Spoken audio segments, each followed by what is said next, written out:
जाटा का सर काट के लाओ और 5 रुपये इनाम पाओ। नू सुन दे बादशाह के सैनिक रात ने अपने घोड़े पर जाटा के एरिया में चल पड़े और जब तड़की उल्टे आए तो देखने वाला खतरनाक मंजर था कि ये सैनिक जाटा के एरिया में केक काट के लूट के लाए थे। दोस्तों कद की बात है यार, कौन सा ऐसा बादशाह था जिसने जाटा का सर कटने का ऑर्डर दिया था और क्यों इतनी नफरत इस बादशाह ने जाटा तक थी और फिर जाटा ने इसके गेल के कर। आओ देखें एक जबरदस्त ऐतिहासिक किस्सा अपने हरियाणा का।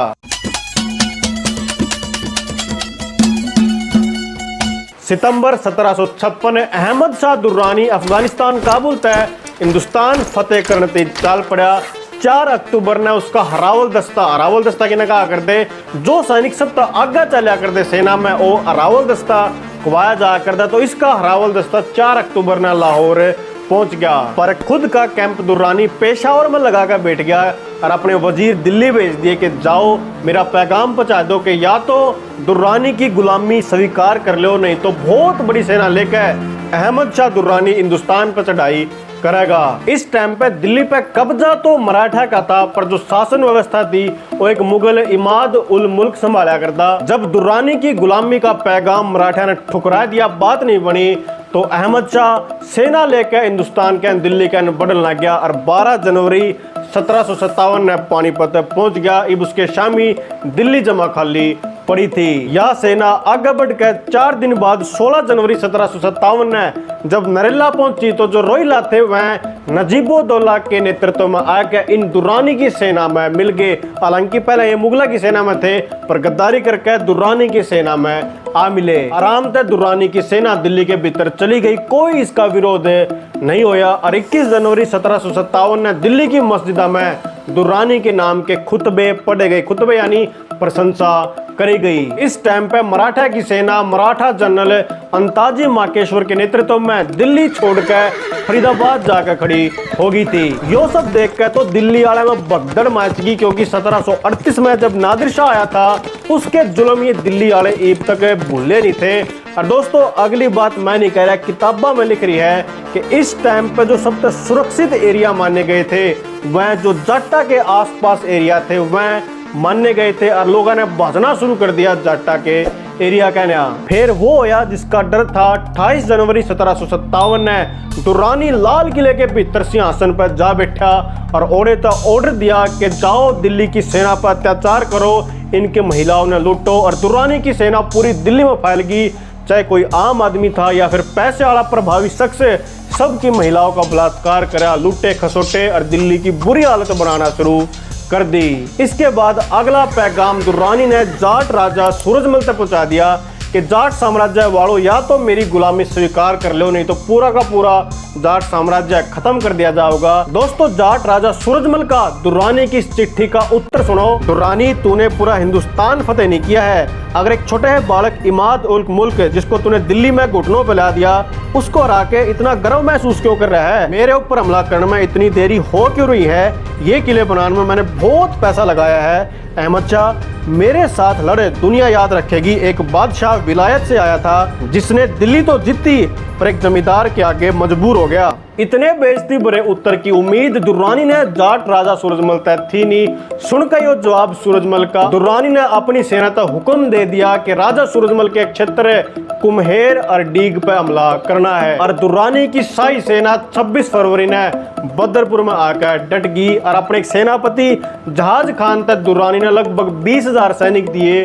कि ईब आगे जितने भी जाटा के एरिए हैं हर जगह जाओ, जमा नाश ठा दो, तहस नहस कर दो। और मथुरा जो हिंदुआ की एक पवित्र नगरी है और आगरा तक भी हर चीज का विध्वंस कर दो। थारी तलवार के शामी कुछ भी चीज खड़ी नहीं रहनी चाहिए। ईब आगे जाटा गिर मराठा की वीरता देखियो। न्यू देख कर मराठे के दुर्रानी की सेना मथुरा के आन लग रही है। जो पहले थे पछट रहे थे मराठे और पछट के धौलपुर में जाकर खड़े हो गए, पर जाट पछट नहीं हटे। राजा सूरजमल ने अपने बेटे जवाहर सिंह को मथुरा का इंचार्ज बनाया और खुद कुम्हेर के किले में जाकर पोजीशन ले ली। अगले दिन जवाहर सिंह 10,000 जाट सैनिकों के गेल चौमुहा गांव जो मथुरा के पास पड़ा है यार दुर्रानी की सेना तय भिड़ गया। यो युद्ध सुबह सुबह शुरू होकर शाम तक चल रहा। और दोस्तों इतिहासकार ने बतावे कि दुर्रानी की सेना 1 इंच भी मथुरा तक आगे बढ़ नहीं पाई। हालांकि यो युद्ध आखिरी में जाट हार गए थे, उन्हें यो मैदान छोड़ना पड़ा था, पर मैदान छोड़ने तक पहले लगभग 12,000 दुर्रानी की सेना के सैनिक जाटा ने मार दिए थे और दुर्रानी की सेना की हिम्मत मथुरा तक आगे बढ़ने की खत्म हो गई थी। ईब जो है बची खुची जाट सेना थी जवाहर सिंह के नेतृत्व में किते जाकर डर के छिपी नहीं, बल्कि चुपचाप पाछे आके बल्लभगढ़ पर कब्जा कर लिया। और जो दुर्रानी की सेना की सप्लाई लाइन थी, जिससे सारी सप्लाई दुर्रानी की सेना ने आ रही थी, वह लाइन काट दी। अब कुछ भी सप्लाई दुर्रानी की सेना ने मिले नहीं रही थी। यह देखकर दुर्रानी इतना खिंच गया कि उसने खुद अपनी सेना का नेतृत्व किया और बल्लभगढ़ चारों कैंत घेर लिया। और 3 दिन की तैयारी के बाद, पड़ाव के बाद जब दुर्रानी ने युद्ध शुरू किया तो जाट सेना ने बड़ी टफ फाइट दी, पर उसे रात जाट सेना बड़ी चालाकी से युद्ध की स्थिति ने भाग कर बल्लभगढ़ तभी लिकड़ गई। जाट सेना की इतनी चालाकियां ने देखकर दुर्रानी बहुत खिंच गया और बहुत गुस्से में आकर उसने हुक्म दे दिया कि जो भी सैनिक जाटा का सर काट कर लिया होगा, 1 सर के बदले 5 रुपये उन्हें मिलेंगे। दोस्तों उस टाइम पर 5 रुपये बहुत बड़ी रकम होया कर दी। सुनकर यो हुक्म दुर्रानी की सेना ले के घोड़े भाई रात ने लिकड़ ली कि जो भी जाट फंसागा उसका सर काट कर ले आऊंगे। चारों कैन जो जाटा के एरिया थे उसमें घुस गए। दुर्रानी की करूर सेना सारी रात जाटा के एरिया में घूमती रही और जो भी एक आम जाट मिला उसका सर काट कर कट्टे कर दे रही।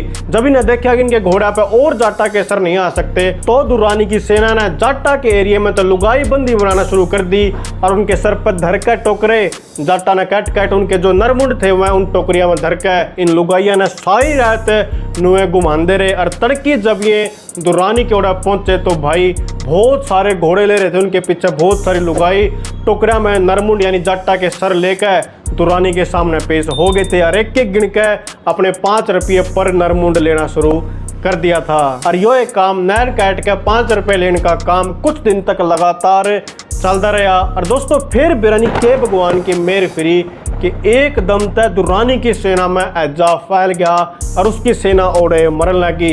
देख कर यो दुर्रानी घबरा गया कि कदे मेरी सारी सेना यारे खत्म हो जाए। उसने अपना आगे बढ़ने का जो निश्चय था वो ओढ़े छोड़ कर उल्टा अफगानिस्तान का लिया चल पड़ा। और उसका जो सपना था जाट राजा सूरजमल को हराने का, जाटा के एरिया पर कब्जा करने का, वो बस सपना बनकर रह गया। दोस्तों आपने जब न्यूज चरज है कि किसी बीमारी थी भाई शायद जाके एक सेना उल्टी चली गई तो आड़े क्लिक कर लो, मैंने बता रखा है किस ढाल की बीमारी उस टाइम पर हरियाणा में आई थी और कुकर हरियाणा जमा खाली हो गया होंदा। आड़े क्लिक करके आप यह वीडियो देख सको हो। आप सबका बहुत बहुत धन्यवाद यह वीडियो देखने।